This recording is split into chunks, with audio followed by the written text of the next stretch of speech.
Welcome back, everyone. We're diving into something pretty epic this time. Aristotle's Poetics. You know, the book that basically invented literary criticism. Yeah, it's like the OG of analyzing stories. And get this, it's still relevant today. Oh, absolutely. His ideas on tragedy, epic poetry, even just how stories are structured, it's all stuff we're still wrestling with. So how does an ancient Greek text about plays stay so powerful after all these centuries? That's what we're going to unpack. Let's do it. One thing that surprised me was Aristotle's take on tragedy. I thought it was all about sadness, but it's way deeper than that, right? It is, yeah. He connects it to this idea of eudaimonia. Eudaimonia. Right. It's often translated as happiness, but it's more nuanced than that. Think of it like flourishing or living a truly fulfilling life, reaching your full potential kind of thing. So how does reaching your potential tie into tragedy? Seems kind of opposite, right? Well, for Aristotle, it's about how even those who achieve eudaimonia can experience a downfall. Like things can go wrong even when they seem perfect. Oh, I see. So it's not just about bad things happening, but about the possibility of things falling apart even at the peak of success. Whoa, that adds a whole layer to tragic heroes, right? Definitely. It makes us think about their whole lives, not just the sad ending. What were they striving for? What did they achieve? And how did that contribute to their downfall? Yeah, we're going beyond just, oh, that's sad. We're looking at the bigger picture. Exactly. So Aristotle gives us this framework for tragedy, but then he also gets into the nitty-gritty of how stories actually work. He's got these 6 key elements of drama, plot, character, thought, diction, melody, and spectacle. Right, like a blueprint for good storytelling. And of all those, he says plot is the most important, the soul of the drama, as he put it. Yeah, plot is king for Aristotle. And not just any plot. He was really into this idea of a unified plot, where everything is connected, everything has a purpose. He even called out a play in Poetics for having 2 totally random events. Like 1 minute a guy's getting hurt on a mountain and the next he's pretending to be crazy. Exactly. Aristotle's point was those events need to flow together. There needs to be a reason, a connection. Makes sense. If you've got random pieces that don't fit, it throws the whole story off. It's that unity, that sense of purpose, that makes a plot powerful. So we've got the plot. What about the characters driving the plot? I feel like Aristotle had some strong opinions on those too. Oh, he did. He thought of characters as being better, worse, or similar to us everyday folks. So, like, comedy might show us characters who are worse, making us laugh at their flaws, while tragedy might give us characters who are better, so their downfall hits harder. Yeah, you got it. It's a simple way to look at it, but it gets at his main point. I wonder if that's too black and white, though. Today we have so many anti-heroes and characters who are morally ambiguous. That's a good point. It's true that Aristotle's system might not fit every single character we see nowadays, but it's still a useful way to start thinking about how characters are built and how they work in a story. Like a foundation that later writers built on. Okay, so plot, characters. There's one more element we got to talk about, especially when it comes to Greek drama, the chorus. Yes. They're often just seen as this musical interlude, but they were so much more. Aristotle considered them active participants in the story, didn't he? Absolutely. They gave commentary, offered insights, sometimes even interacted with the characters directly. Like they were adding another layer of meaning to what was happening on stage. Exactly. And Aristotle even points out the different ways Sophocles and Euripides used the chorus. Sophocles wove them into the plot more tightly, while Euripides kept them more separate. It's like 2 different styles of narration. Makes you think about how modern storytellers use things like voiceovers in films or narrators in books. Right. They can serve a similar purpose to those Greek choruses, giving us context, commentary, different perspectives. Okay, so we've been digging into Aristotle on tragedy, but he also had a lot to say about epic poetry, right? He did. And he saw a lot of overlap between epic poetry and tragedy, particularly when it came to plot structure. Always back to plot. He was all about that well-structured story, and he actually lists a bunch of epic poems that all drew from the Trojan War, like A Judgment of Arms, Philoctetes, Neoptolemus, just to name a few. It's like the Trojan War was their Marvel cinematic universe. So many different stories spinning out of one central event. That's a great way to put it. And it makes you wonder, how many other stories have done the same thing, taking the same basic source material and giving us totally different perspectives? Yeah, like Shakespeare's Romeo and Juliet, or all the different versions of classic fairy tales we've heard. Exactly. And it's one of the reasons why storytelling is so enduring. It's constantly adapting, finding new ways to connect with people. So why should we care about all this? Why does it matter what some ancient Greek guy thought about stories? Well, I think what's so cool about Poetics is that it's not just analyzing a specific group of plays, it's giving us a framework for understanding what makes A and Y story work, no matter when or where it's from. So we might not realize it, but we're still being influenced by Aristotle every time we watch a movie, read a book, heck, even when we tell stories ourselves. Absolutely. This is just the tip of the iceberg, though, right? We've only scratched the surface of poetics. There's so much more to explore. There is. And speaking of exploring, I really want to dig into this idea of catharsis that Aristotle talks about, like how stories can actually be therapeutic. Definitely. We'll pick up there next time. But for now, let all this simmer in your brains a bit. Until next time. So yeah, Aristotle thought tragedy had this power to evoke pity and fear in the audience, and that leads to catharsis. Okay, catharsis. Breakdown time. Is that like purging your emotions? Pretty much. It's a way to experience those big emotions, pity, fear, but in a safe space, you know? So like watching a horror movie. You get the chills, the jump scares, but you're not actually in danger. Exactly. You're experiencing it through the characters, and that lets you release those emotions. Kind of cleanses you, in a way. Makes me think of some of those classic Greek tragedies, like Oedipus Rex. You pity Oedipus as his fate unfolds, but there's also that fear, like realizing that anyone can fall from grace, even someone seemingly blessed. Oh, Oedipus, yeah, great example. Yeah. Hits all those emotional notes Aristotle talked about. It's not just a sad story. It makes you confront these, primal human emotions, pity and fear, head on. It's almost, I don't know, therapeutic. You process those tough emotions without having to actually live through the events. Exactly. And that's part of what storytelling does, according to Aristotle. Lets us explore the depths of human experience, but safely. And we learn something along the way. Stories aren't just entertainment then. They can make you really think about yourself and the world. They can. And Aristotle's insights into that are what make Poetics so fascinating, even all these years later. Like he figured out the secret formula for a story that really sticks with you.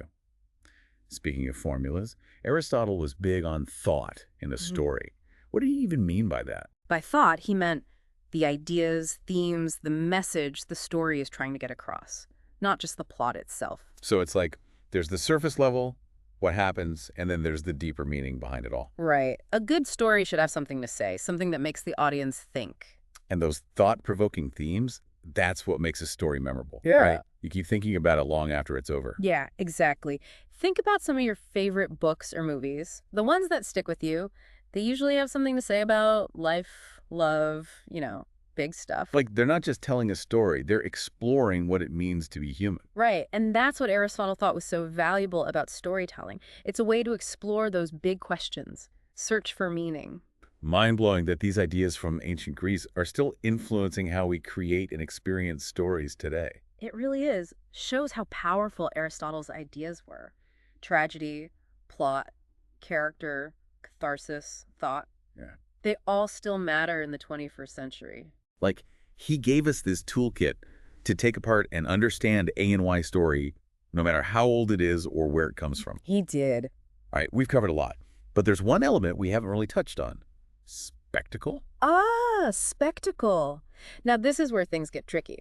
Remember, Aristotle was talking about Greek drama. Spectacle was huge E back then. Right. Costumes, sets, music, even special effects. It was all about creating this visually stunning experience. Exactly. And while Aristotle recognized that spectacle was important, he also warned against relying on it too much.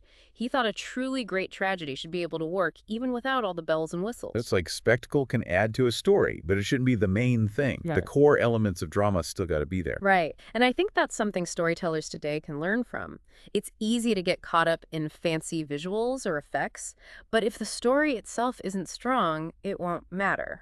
So next time we're watching something, maybe we should ask, is the spectacle there for the story or just for the wow factor? Good question. I bet Aristotle would have a lot to say about spectacle in modern storytelling. Oh, can you imagine him watching some CGI-heavy blockbuster? I wonder if he'd be impressed or just totally overwhelmed. Probably a little of both. Probably. Well, we can save that for another deep dive. That's good. I think we've given our listeners plenty to chew on for now. Any last thoughts before we wrap up this part of our poetics exploration?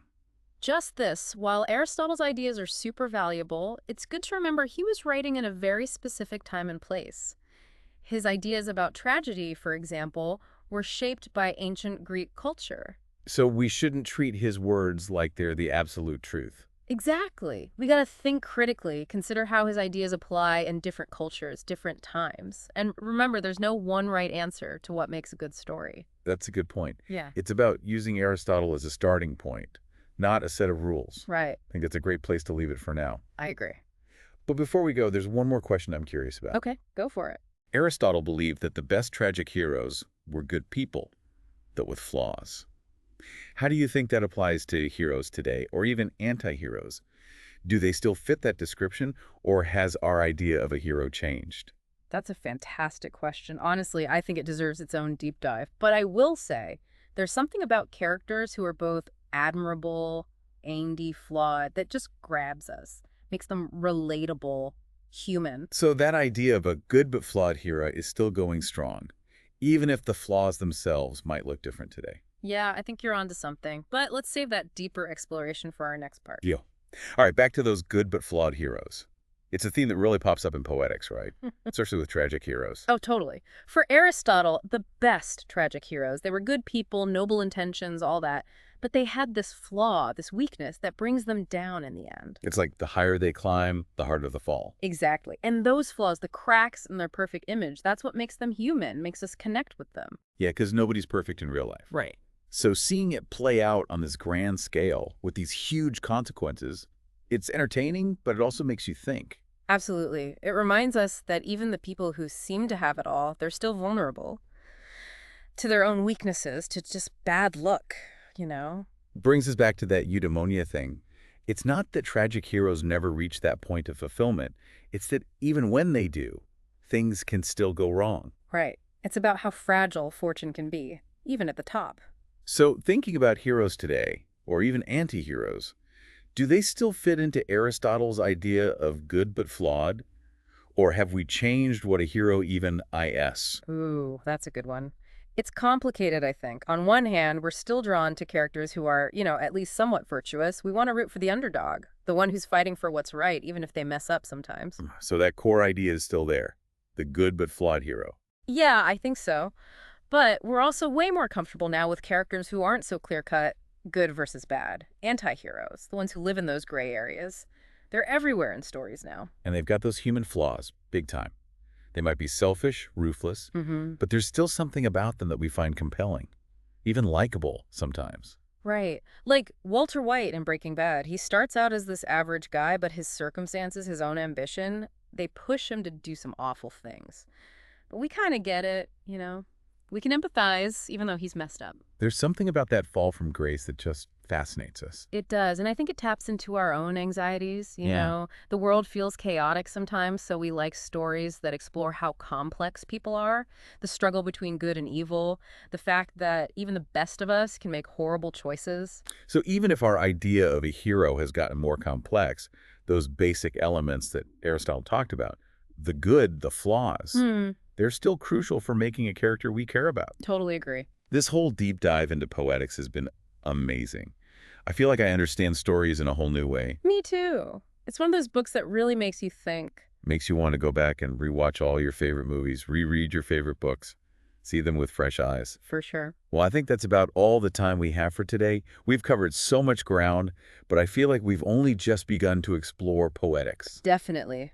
Always more to learn. But before we sign off, I want to leave everyone with this thought. If Aristotle were alive today, what would he think about the stories we're telling? Would he see those same elements, the tragedy, the plot, the characters, the themes in modern stories?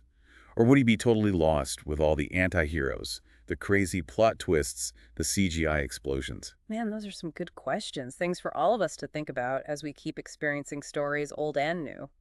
Couldn't have said it better myself. Thanks for joining us for this deep dive into Aristotle's Poetics. Until next time, keep exploring those stories.